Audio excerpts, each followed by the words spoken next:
The fluorescent lights of LAX cast harsh shadows across my face as I checked my phone for what felt like the 100th time. 6:47 a.m. Our flight to Chicago was boarding in 20 minutes, and here I was, standing alone with my duffel bag, watching other passengers shuffle toward Gate 42B like zombies in search of coffee. Where the hell is Kevin? I muttered, scanning the crowd for my cousin's familiar swagger. 3 months ago, when Aunt Linda called crying about Uncle Robert's heart attack, everything changed. The man who'd raised Kevin after his parents died in that car crash when we were 12 was fighting for his life in a Chicago ICU. Kevin, who'd been estranged from Uncle Robert for 5 years over some business disagreement I never fully understood, had finally agreed to come home. The irony wasn't lost on me. Here I was, the responsible cousin, who'd stayed close to family, practically dragging Kevin back to see the man who'd been more of a father to him than anyone else ever could be. Final boarding call for American Airlines Flight 447 to Chicago O'Hare. My stomach dropped. Kevin had insisted on driving separately to the airport, claiming he had last-minute business to handle. I should have known better. This was classic Kevin, the same guy who'd shown up 3 hours late to his own high school graduation and somehow charmed his way into walking across that stage. Just as I pulled out my phone to call him again, I heard that laugh. That deep, infectious laugh that had gotten us both into trouble more times than I could count growing up. Yo, cousin. I turned to see Kevin jogging toward me, his leather jacket slung over one shoulder, designer sunglasses perched on top of his head despite the early morning hour. Even at 28, he still looked like the rebellious teenager who used to sneak out of Uncle Robert's house to meet girls at the pier. Kevin, what the fuck? They're literally doing final boarding. Relax, Jordan. He grinned, that cocky smile that had always made teachers forgive his tardiness and girls overlook his flaws. We've got time. Before I could protest, Kevin reached over and grabbed my duffel bag right out of my hands. Come on, slowpoke, you're gonna miss the flight. He took off running toward the gate, my bag bouncing against his hip as he weaved through the sparse crowd of early morning travelers. Despite my frustration, I couldn't help but smile a little. This was so typically Kevin, turning everything into an adventure, even a simple walk to a boarding gate. Sir. The gate agent's voice cracked with authority as Kevin approached, slightly out of breath. I need to see your boarding pass and ID. Kevin fumbled for his documents while still holding my bag. Yeah, sure thing. We're cutting it close, I know. I caught up just as Kevin handed over his papers.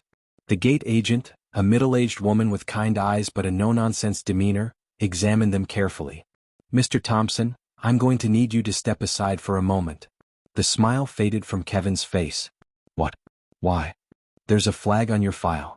Security needs to speak with you before you can board. My heart sank. In all the years I'd known Kevin, he'd always been a little too comfortable bending rules, cutting corners. I'd heard whispers from family about some of his business dealings in LA, but I'd never pressed for details. What kind of flag? Kevin's voice had lost its casual confidence. 2 TSA officers approached from behind us. Kevin Thompson? We need you to come with us. I watched in stunned silence as Kevin handed me back my duffel bag, his hands shaking slightly. The cocky grin was completely gone now, replaced by something I'd rarely seen on my cousin's face: genuine fear. Jordan, call my lawyer, he whispered as the officers flanked him. Number's in my phone. Password is Uncle Bob. As they led Kevin away, passengers filed past me onto the plane. The gate agent looked at me with sympathy. Sir, if you're traveling alone, you can still board. I stood there holding my bag, watching my cousin disappear around a corner with 2 federal agents. Uncle Robert was dying in a Chicago hospital, expecting to see the nephew he'd raised. And here I was, faced with an impossible choice. Get on the plane and face Uncle Robert alone, or stay behind and figure out what kind of trouble Kevin had gotten himself into this time. The gate agent cleared her throat. Sir? Last call. I looked at the boarding tunnel, then back toward where Kevin had disappeared. In that moment, I realized this trip was going to change everything, not just for Uncle Robert but for our entire family. I need a minute, I told the agent, my voice barely audible over the sound of my own heartbeat. The plane pulled away from the gate as I stood there, still clutching my duffel bag like an anchor in a storm. Through the floor-to-ceiling windows, I watched American Airlines Flight 447 taxi toward the runway, carrying empty seats with our names on them. The gate area emptied quickly, leaving me alone with the lingering smell of coffee and the quiet hum of airport machinery. I pulled out my phone with trembling fingers and scrolled through Kevin's contacts until I found Morrison and Associates Legal. Morrison and Associates, this is Rebecca. Hi, This is Jordan Walsh. I'm calling about Kevin Thompson. He's been detained by TSA at LAX and told me to call this number. Pause. Then, hold please. The hold music was some generic jazz that felt completely inappropriate for the situation. I paced in small circles, watching maintenance crews service the planes outside. 5 minutes passed. Then 10. Mr. Walsh? This is Dennis Morrison. Where exactly is Kevin right now? I don't know. TSA took him about 15 minutes ago. We were supposed to board a flight to Chicago, but there was some kind of flag on his file. Another pause. Longer this time. Mr. Walsh, I need you to listen carefully. Do not try to see Kevin. Do not contact him. Go home, and if anyone asks you about him, you refer them to me. Do you understand? What? No, I don't understand. What's going on? Our uncle is dying in Chicago and Kevin needs to be there. Kevin's uncle will have to wait. This is much bigger than a family visit. The line went dead. I stared at my phone, Dennis Morrison's words echoing in my head. Much bigger than a family visit. I called Uncle Robert's room at Northwestern Memorial. Aunt Linda answered on the second ring, her voice thick with exhaustion and medication. Jordan? Please tell me you boys are on your way. I closed my eyes. Linda, there's been a complication. I'm still at LAX. What kind of complication? How do you tell a grieving woman that her adopted son, the boy she and her husband raised after tragedy struck, might be in federal custody? How do you explain that the last 5 years of estrangement were apparently just the tip of an iceberg you never even knew existed? Kevin's been delayed. Some kind of paperwork issue. I'm going to catch the next flight, but I'll be coming alone. Paperwork issue? Linda's voice sharpened with the intuition that comes from raising a trouble-prone teenager. Jordan, what aren't you telling me? Before I could answer, I saw Kevin walking toward me across the terminal, flanked by 2 men in suits. Not TSA. These guys had that federal agent look, cheap suits, serious expressions, and the kind of confidence that comes from carrying a badge. Linda, I have to go. I'll call you from Chicago, okay? I hung up and watched my cousin approach. Kevin looked smaller somehow, like the air had been let out of his usual bravado. His hands weren't cuffed, which I took as a good sign, but the agents weren't exactly treating him like a friend. Jordan. Kevin's voice was flat, defeated. I'm not getting on a plane today. The taller agent, a man in his 40s with graying temples, extended his hand to me. Agent Mitchell, FBI. You're Jordan Walsh? I nodded, not trusting my voice. Your cousin is going to be staying in Los Angeles for a while to help us with an ongoing investigation. He wanted to speak with you before we continue. They stepped back just enough to give us the illusion of privacy, but I could tell they were listening to every word. Kevin, what the hell is going on? He ran his hands through his hair, the same nervous gesture he'd done as a kid whenever Uncle Robert caught him in a lie. Remember how I told you I was an import-export? Yeah. Well, I wasn't exactly importing legal merchandise. The pieces started clicking together. Kevin's expensive apartment in Manhattan Beach. The designer clothes, the Rolex, the BMW he'd bought with cash. The vague explanations about his business dealings. The way he'd always deflected questions about his work. Jesus, Kevin. How long? 3 years. Maybe 4. He looked up at me with eyes that reminded me of the scared 12-year-old who'd cried at his parents' funeral. Jordan, you have to go to Chicago. You have to see Uncle Robert. How can I face him without you? He's been asking for you for months. Tell him, Kevin's voice cracked. Tell him I'm sorry. About everything. The fight we had, the things I said. Tell him I know he was just trying to protect me. Agent Mitchell cleared his throat. Mr. Thompson, we need to go. 1 more minute, Kevin pleaded, then turned back to me. There's something else. In my apartment there's a box under my bed. Old photos, letters, stuff from when we were kids. If something happens to me, make sure Uncle Robert gets it. Nothing's going to happen to you. Jordan, I might be looking at 10 to 15 years if this goes bad. The words hit me like a physical blow. 10 to 15 years. Uncle Robert might not live another 10 to 15 days, let alone years. The next flight to Chicago leaves at 11:30, Kevin said. You can still make it if you hurry. Agent Mitchell stepped forward. Mr. Walsh, you'll want to book that flight now. Your cousin's cooperation in this matter is going to require his full attention for the foreseeable future. I looked at Kevin one last time.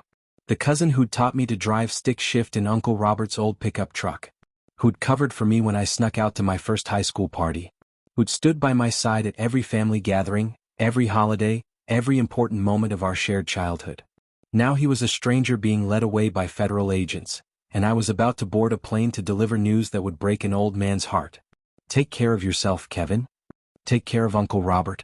And Jordan? Don't let them make me the villain in this story, okay? I fucked up, but I'm still family. As I watched them walk away, Kevin's words echoed in my mind. Don't let them make me the villain. But as I headed toward the ticket counter to book a new flight, I couldn't shake the feeling that I didn't really know who Kevin was anymore. And maybe I never had. The view from Uncle Robert's hospital room overlooked Lake Michigan, where late afternoon sunlight turned the water into liquid gold.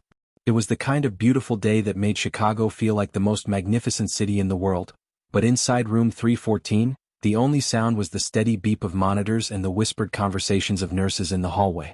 Uncle Robert looked smaller than I remembered. Tubes snaked from his nose and arms, and his usually robust frame seemed to have collapsed in on itself. But his eyes, those sharp blue eyes that had seen through every lie Kevin and I had ever attempted as kids, were still alert and focused on me. "So," he said, his voice raspier than I'd ever heard it, "where's the prodigal son?" I'd been dreading this moment for the entire flight from LAX. How do you tell a dying man that his adopted son, the boy he'd saved from the foster care system and raised as his own, was sitting in federal custody instead of rushing to his bedside? Uncle Robert, Kevin wanted to be here. More than anything. But I pulled the visitor's chair closer to his bed, buying myself time to find the right words. Through the window, I could see couples walking hand in hand along the lakefront, completely oblivious to the drama playing out in hospitals and airports across the country. "He's in some legal trouble back in LA. Federal agents detained him at the airport." Uncle Robert closed his eyes for a long moment. When he opened them again, I saw something I'd never seen before. A deep, bone-weary sadness that went beyond his current medical condition. How bad? I don't know all the details, but his lawyer said it could be 10 to 15 years. Uncle Robert's laugh turned into a coughing fit that brought Aunt Linda rushing from the hallway, where she'd been giving us privacy to talk. "Robert, you need to rest," she said, adjusting his pillows with the practiced efficiency of someone who'd been living in this hospital room for weeks. "Linda, honey, sit down. Jordan has some things to tell us about Kevin." I spent the next hour explaining everything I knew, which wasn't much. The detention at LAX, the FBI agents, Kevin's admission about import-export being a cover for something illegal. With each detail, I watched Uncle Robert's face grow more resigned, as if he'd been expecting this call for years. "Uncle Robert, there's something else. Kevin wanted me to give you a message." "I'm listening." "He said he's sorry. About the fight you two had, about the things he said. He said he knows you were just trying to protect him." Uncle Robert's eyes filled with tears, the first time I'd ever seen this strong, stoic man cry. "You know what our last conversation was about?" he asked. I shook my head. 5 years ago, Kevin came to me with a business proposition. Said he had an opportunity to make some real money, but he needed startup capital. $50,000. Aunt Linda took her husband's hand. "Robert, you don't have to." "No, Linda. Jordan needs to understand." He looked back at me. I'd been watching Kevin for months. The expensive clothes, the new car, the way he always had cash but could never explain exactly what he was doing for work. I knew something wasn't right. "So you said no to the loan?" I said no, and I told him why. I said I loved him too much to help him dig himself into a hole he might never climb out of. And you know what he said to me? I waited. He said I wasn't his real father and I had no right to judge him. Said his real parents would have supported his dreams instead of trying to hold him back. Uncle Robert's voice broke. That's the last conversation we ever had. The room fell silent except for the mechanical sounds of medical equipment. Outside, the sun was setting over Lake Michigan, painting the sky in shades of pink and orange that seemed almost offensively beautiful given the circumstances. Uncle Robert, he didn't mean it. You know he didn't mean it. Maybe not. But he wasn't entirely wrong either. What do you mean? Uncle Robert struggled to sit up straighter in bed. Jordan, I never told you boys the whole story about Kevin's parents. About the accident. I felt a chill run down my spine. The car accident that killed Kevin's parents when we were 12 had always been discussed in hushed tones, with few details beyond the basics. Late night, icy roads, no other cars involved. Uncle Robert, you don't have to. Yes, I do. Because Kevin's sitting in federal custody right now, and he might never get the chance to hear this from me. Aunt Linda squeezed her husband's hand tighter. Are you sure about this, honey? I'm sure. He looked directly at me. Kevin's father, my brother Tom, he wasn't just driving home from a late dinner that night. He was running. Running from what? Tom had been skimming money from his construction company's payroll for months. Small amounts at first, but it added up. When his partner found out, Tom panicked. He cleaned out their joint business account, nearly $100,000, and loaded his family into the car in the middle of the night. The revelation hit me like a physical blow. Kevin doesn't know this. No one knows this except Linda and me. And now you. Uncle Robert's breathing was becoming labored, but he pressed on. They were driving to Canada when they hit that patch of ice. Tom was going to start over with a new identity, take his wife and son and disappear. Jesus. The police found the money in the car. Tom's partner decided not to press charges out of respect for Kevin, who just lost everything. We all agreed it would be better if Kevin grew up thinking his father died in a simple accident, not as a fugitive. I stared out the window, watching the last traces of daylight disappear over the lake. But Kevin found out somehow. No, Uncle Robert said quietly. But maybe he inherited more than just his father's eyes. The pieces of the puzzle started falling into place. Kevin's natural charm, his ability to rationalize risky behavior, his talent for bending rules and convincing himself he was justified. The same traits that had made his father a successful businessman had also made him capable of betrayal when cornered. Uncle Robert, you can't blame yourself for Kevin's choices. Can't I? I raised him from age 12. I saw the signs, the same signs I'd seen in Tom growing up. Maybe if I'd been more honest, if I'd told him the truth about his father instead of trying to protect him. Or maybe he would have used it as an excuse to go down this path even sooner. Uncle Robert managed a weak smile. You always were the wise one, Jordan. A knock at the door interrupted us. Aunt Linda opened it to reveal a nurse with kind eyes and purple scrubs. I'm sorry to interrupt, but visiting hours end in 15 minutes. Can we have just a few more minutes? I asked. Of course. After she left, Uncle Robert reached for my hand with surprising strength. Jordan, I need you to promise me something. Anything. When Kevin gets out of this mess, and he will get out because he's stronger than his father ever was, I want you to tell him about our conversation tonight. All of it. Uncle Robert, promise me. Kevin needs to understand that people make mistakes. Big ones. But that doesn't mean they can't find their way back home. I looked at this man who'd raised two boys who weren't his own blood, who'd protected family secrets for decades, who was using his dying breath to offer forgiveness to a nephew who might never have the chance to accept it. I promise. And Jordan? Tell him that his real parents would be proud of the man he's going to become after all this is over. Not the man he's been, but the man he's going to choose to be. As visiting hours ended and I prepared to leave the hospital, I realized that Uncle Robert was teaching me one final lesson about family. Sometimes loving someone means believing in their capacity for redemption, even when they've lost faith in themselves. The next morning, I would wake up to a phone call that would change everything again. But that night, I sat in my hotel room overlooking the Chicago River, wondering how many family secrets were buried beneath the surface of the people we thought we knew best. The phone rang at 5:47 a.m., pulling me from a restless sleep in my downtown Chicago hotel room.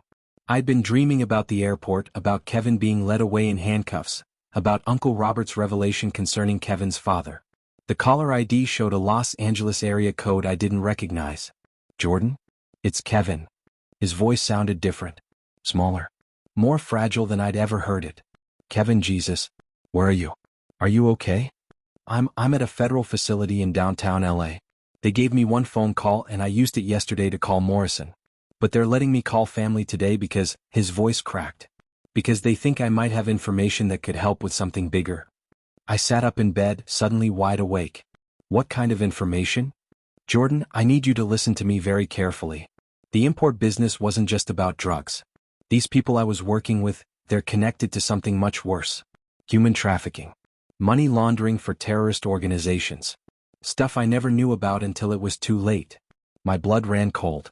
Kevin, what the hell did you get yourself into? I thought I was just helping rich people avoid paying taxes on luxury goods. Art, jewelry, cars. Stupid rich people shit. But the FBI showed me photos yesterday, Jordan. Photos of shipping containers that were supposed to have marble sculptures from Italy. They had people in them. Kids. I could hear him crying now, something I hadn't heard since we were children. I never knew, Jordan. I swear on Uncle Robert's life, I never fucking knew. Okay, Kevin, I believe you. What do the feds want? They want me to go undercover. Wear a wire, help them catch the people at the top of this thing.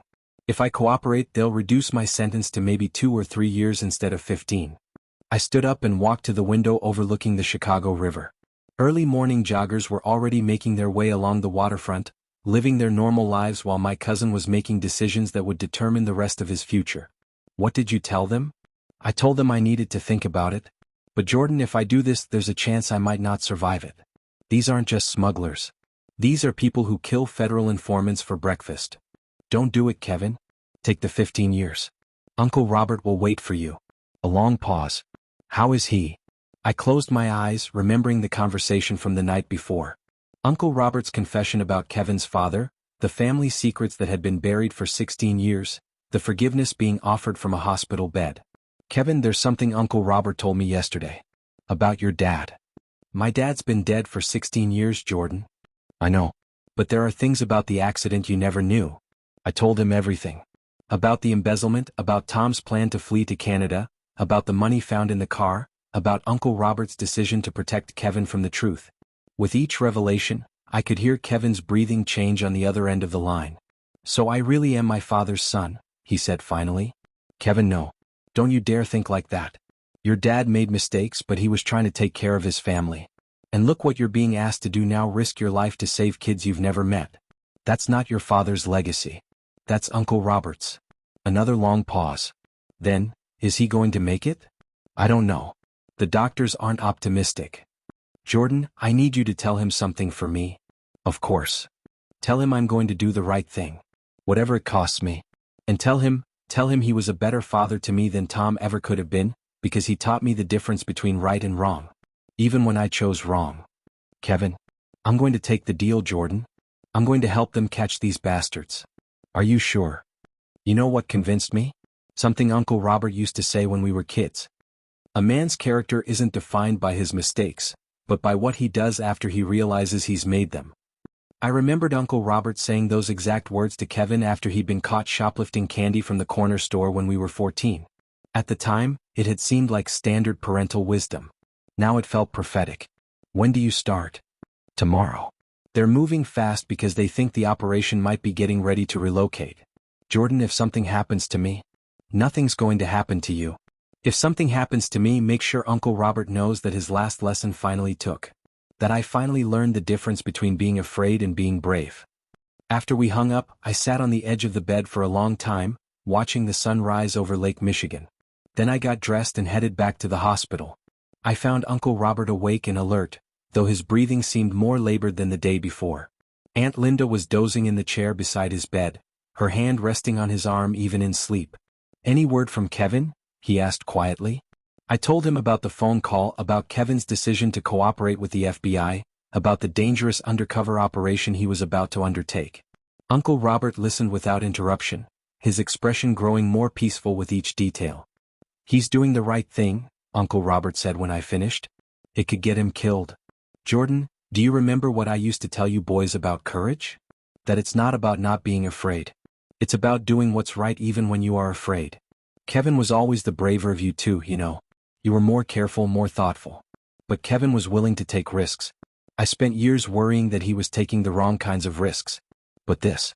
Uncle Robert smiled, and for a moment he looked like the strong, vital man who'd raised us. This is the boy I always knew he could become.